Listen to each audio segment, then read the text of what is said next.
All right, so you just saw me put down the biochar, 1/2 inch thick, then dig it into the bed. And now I'm gonna plant some garlic. We've got our garlic cloves, they're all broken up. We've got our ruler so we can measure rows 1 foot apart. And we've got my planter. This tool is awesome.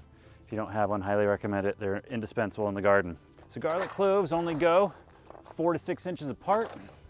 I'm gonna try about 4 inches apart in some of the rows, 6 inches apart in some of the rows, see what happens. But it's real easy and fast to plant this stuff. I'm gonna plant it 3 times as deep as the bulb. So there's the bulb, which means I'm gonna plant it right there. So I'm gonna put my finger there to make it easy. Dig, that's the soil level, and it's done. That is in the ground. And then about every 4 inches, so that, we just make a line and we hope it's straight. But that's just how easy it is. The biochar is going to give these guys a big boost compared to not using it.